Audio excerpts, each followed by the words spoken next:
We all know planning a party is hard work. You have to know who's coming, what they'll like, how much they'll eat, over-cater, and your food goes to waste. But don't provide enough, and you're left with a hungry crowd.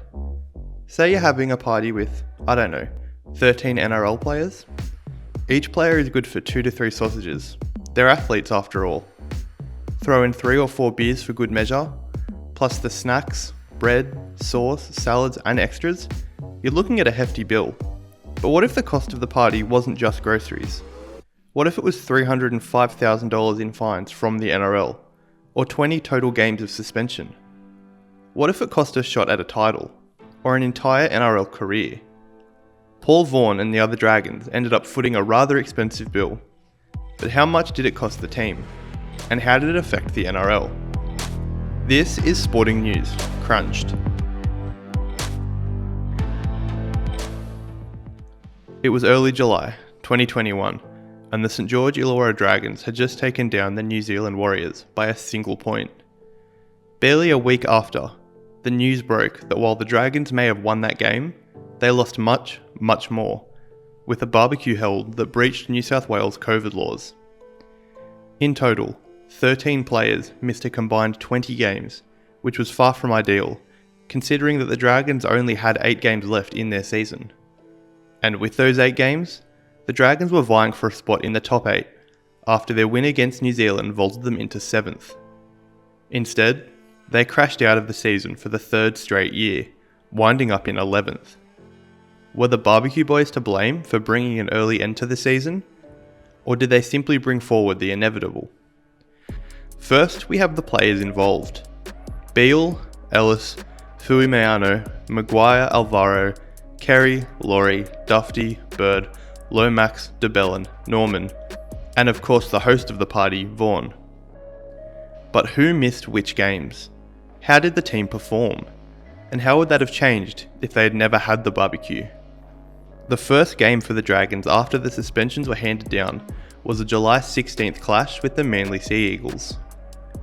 On paper, this was a tight contest, the Eagles sitting only one spot above the Dragons, 6th and 7th respectively. Missing from the Dragons lineup were Matt Dufty, Tyrell Fuimeano and Kade Ellis, the first batch of players serving their suspensions. Zach Lomax and Daniel Alvaro were also out, but not due to their suspensions, meaning we will disregard them from this game. Of course, Vaughan was missing too, as he was from all remaining games, sacked by the Dragons after the suspensions came down. Depleted, the Dragons fell 32-18, and were outperformed in almost all major categories. But could their missing pieces have prevented the loss? For starters, the Dragons registered 1,303 run meters, more than 300 less than the 1,625 that the Eagles recorded. But the suspended Dragons would combine for an average of 373 running meters per game in 2021, Dufty accounting for 154 himself, which would have tipped the scale in the Dragons' favour here. Defensively, the Dragons were also much less efficient, 343 made tackles and 45 missed tackles, to give an effective tackle rating of 86.2%. The Eagles were much more efficient, 264 made to 13 missed, or 91.7%. Again, indisposed was Vaughan, a player with an individual tackle efficiency rating of 97.8%, and Fuimeano, 91.8%, meaning the Dragons fielded a much less efficient defensive unit than normal, which was evident in the Eagles' 45 tackle breaks, compared to only 13 for the Red V.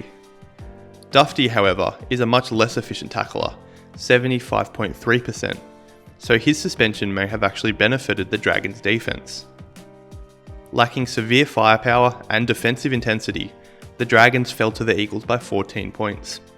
A win would have moved the Dragons to 9-8 and dropped the Eagles to the same. Instead, Illawarra fall to 8-9, and the Eagles push to 10-7. The Dragons stay in the 8, just ahead of Cronulla for the time being. Next up on the schedule was a match against the Gold Coast Titans, a team that sits in 11th place with 6 wins and 11 losses. In a situation like this, trying to cling to a final spot while severely undermanned, it was these games that were must win. But you know what happens next. This crop of suspensions, Corey Norman, Daniel Alvaro and Zach Lomax, may have been the most devastating for the Dragons. 3 of their key players forced to sit and watch as this once plucky team was torn apart by the Titans to the tune of 22 points. Straight away, one factor of these suspensions that stands out is goal kicking. Lomax took 45 attempts at goal in 2021, connecting on 77.78% of them. While this is a touch down from his career mark of 78.98%, it still makes him far and away the team's best kicker. The other man who took the bulk of the Dragons' kicks was Corey Norman, who attempted 41 attempts on 60.98%, far less accurate. But with both suspended, it was time for Jack Bird. The good? Bird was a career 75% kicker. The bad? This came on 8 total attempts, meaning he only missed 2. One was against the Titans. 2 points did not win or lose this game, but they would have been a lot more likely had Lomax been in the game. This is especially stark when compared to the perfect kicking game of Toby Sexton, his 5 conversions and penalty goal matching his opposing kicker's career haul in one match. Once again, the Dragons' defense proved more inefficient than their opponents, 82.4% compared to 88%, and the Titans' offense feasted as a result, 4 separate players getting over the line during the game, including 2 from JARROD WALLACE. Losing to a closely ranked team was one thing, but getting blown out by the Titans? It was time for the Dragons to hit the panic button. They were desperate. They had lost 2 straight, and were now in a 3-way tie with Cronulla and Canberra for the 7th spot. Jack Bird, Jack DeBellin, Blake Lowry and Josh Maguire were all facing their suspensions, and Zach Lomax and Daniel Alvaro were also out. They needed a miracle. Instead, they copped their biggest loss of the season, thrashed by 36 points by the Rabbitohs. This is tied for their 5th largest defeat, ever. As a side note, in 2000, the Dragons suffered 2 of their 3 worst defeats ever in the span of 2 months, and still only missed out on the top 8 by 1 spot. But back to 2021. As one could imagine from looking at the final score, the Rabbitohs dominated the Dragons in pretty much all statistical categories.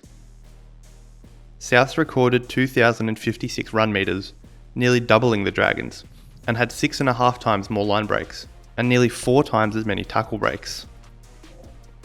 Again, the Dragons were lacking an average 599 running meters due to suspensions alone, and if you add in Lomax and Alvaro, that jumps up to near 750. This is still not enough to overcome Souths this game. Interestingly, the Dragons actually registered a higher completion rate, 77% to 76%, but the Bunnies controlled the ball 20% more, and obviously had much more success with it. The Rabbitohs were a high-scoring team in 2021. In fact, this beatdown of the Dragons was only their 3rd highest score, scoring 60 on the Warriors and 54 against the Roosters. It's safe to say that while the suspended players could have prevented history, they wouldn't have been enough to get the win against these Rabbitohs. The Dragons fall out of the top 8, and they still have 1 game worth of suspensions left.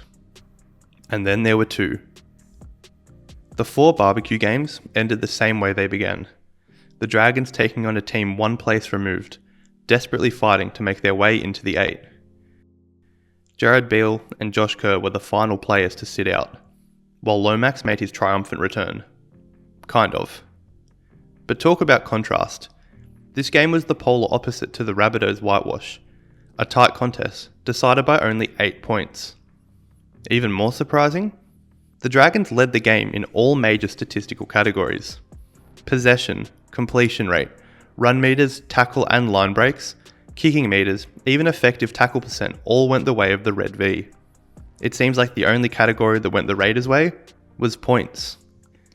Lomax, despite the earlier talk of kicking prowess, only slotted 2 of his 3 attempts at goal. But could the presence of Beale, Kerr and Vaughan have gotten the Dragons over the line in this game? These 3 played in 46 combined games in 2021. In these games, they scored a combined 7 tries, or 0.15 per game.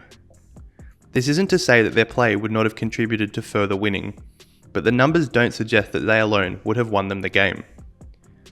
Once again, the Dragons end the barbecue games the same way they began them, by losing a game they ought to have won. and as quickly as it started, it was over. The Dragons ran the barbecue gauntlet, dropping 4 straight, but aside from Vaughan, all other players involved had served their time, and they were back ready to make a final push for the finals. Then they lost 4 straight. Again. After the Dragons barbecue scandal broke, they would not win another game that season. Their 0-8 skid would become the franchise's longest ever losing streak, finishing the season in 11th place. Jumping forward to 2022, the Dragons roster looks considerably different. Paul Vaughan and Matt Duffy wear Bulldogs jerseys now. Gerard Beale is back with the Tigers. Cade Ellis plays for English side Wigan Warriors. And Corey Norman briefly retired, before joining French team Toulouse Olympique. Of the 13 men involved in Barbecue Gate, only 7 remain in the red and white for the following season. Over the course of one night, the Dragons lost $305,000, 20 total player appearances, 8 straight games, 5 players, and any shot at glory in 2021. Talk about an expensive barbecue.